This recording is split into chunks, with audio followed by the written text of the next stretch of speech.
Hey guys, it's Generalkidd here, again, of course, as always. And today we're going to be revisiting the Cave of a Thousand Faces. So this is kind of like it's a pretty old and kind of obscure Easter egg, actually. And it is interesting, to say the least. However, I don't quite agree with the name Cave of a Thousand Faces, and I'll explain that a little later in the video. But, because other people have done this before, and people found it, call it the Cave of a Thousand Faces, I will respect your wishes and also call it a Cave of a Thousand Faces for the sake of this video. But, like I said, I don't quite agree with that name, but I'll get to that later. So, there are a couple ways to get to the Cave of a Thousand Faces. One way is you could ride this phantom out of the map, but it's a little trickier to do it this way. Another way you could do it is you could do the time travel glitch on this mission, which I haven't made a video of yet, but I will soon. But that's not the point of today's video, so we'll cover that later on. So make sure you stay tuned for that video as well. But what we are going to do is the easy way to get out of the map and get to the Cave of a Thousand Faces, and that is to go on this little walkway here. Oh, I do want to quickly mention that this video is featuring someone pretty awesome, and that is Delta Misfit, who used to be really big on Halo glitching and a lot of stuff, and he helped a lot of big YouTubers out like CM Near. CM Near, for those of you who don't remember, was also a big Halo YouTuber way back in the day, and was the inspiration for my channel. So anyways, once you get to this part, you want someone to stand at the bottom of this 90-degree corner, and have them walk forward and just quickly jump up while you're standing on top of their head. And that will elevate you up to the very top. And this is known as the elevator glitch. And it basically works in any 90-degree corner, which is really great because it lets you pretty much get up to pretty high places, like this place. But anyway, so once you have at least one person up, you can have the other person just jump down and respawn up there with you. You want to make sure these two people have their backs up against the rock here, and hopefully the other person will spawn up on top of the rock past the barrier.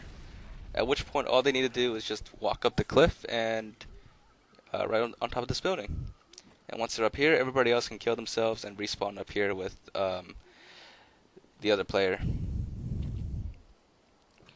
So once you're up here, you can either head up on the rocks like the other players did, or you can continue on this path here.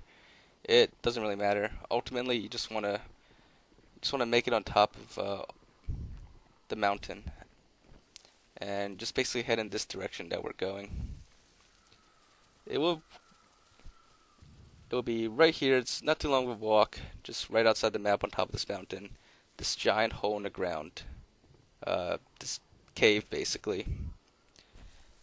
So, what exactly is this cave? I'm not sure if people covered it in previous videos, but this is the cave that's used at the end of the cutscene of this mission. This is where this is supposed to be Crow's Nest, actually. This is where the pelican flies and lands in Crow's Nest to drop the chief off. But obviously nothing else is loaded. It's just simply used for the cutscene. So in this cave, if you look at the walls, everywhere on the walls, you can see tons of different faces, apparently. But this is where I disagree with the name. See, I don't think these are actually faces. I mean, I guess you can kind of extrapolate a few faces here, but I feel like that's just like your brain playing tricks on you, and like you think you're seeing faces, but they're not actually faces at all. They're just they're just shadows or like rock textures and stuff. It just happens to look like faces. But I really don't believe like these are actual faces. I mean, like the more you look at it, it starts to look like their faces, but like I said, I think it's just an optical illusion and just a coincidence. But maybe they are actually faces and like they're Easter eggs, but I don't think it's actually like a bunch of faces. I think it's just just rock textures that happen to kind of look like faces, and that this is only just used for the cutscene. It's not meant to really be an Easter egg. But who knows? Maybe they're actual faces. I mean, I don't know. You guys take a look and Let me know if you guys think you see faces as well, or if someone knows for sure, like Bungie actually confirmed those are faces. But other than that, that's just my opinion on it. I don't I don't really see it that much unless I look at it for a while. But yeah, that's the Cave of a Thousand Faces, also known as the cutscene cave for the end of this cutscene, which I'm showing you right now. So this is the end of the mission, and the pelican flies out in this direction. Now you'll notice actually the pelican flies in a different direction, but the cave is actually to the left, where the pelican should have flown. But it just flies in the wrong direction. But it comes back later here, and this is where the cave is. So as you can see, this is the same area. I'm not sure there's more trees or foliage, but it is the same cave still. And the pelican lands in it.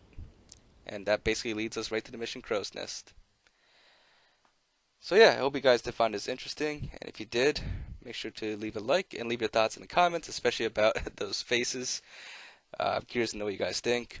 And as always, if you haven't subscribed already, make sure to do so, because we got a lot of other cool videos to show you, and we definitely can't wait to share it with you guys. So yeah, make sure to stay tuned, and we'll see you guys next time.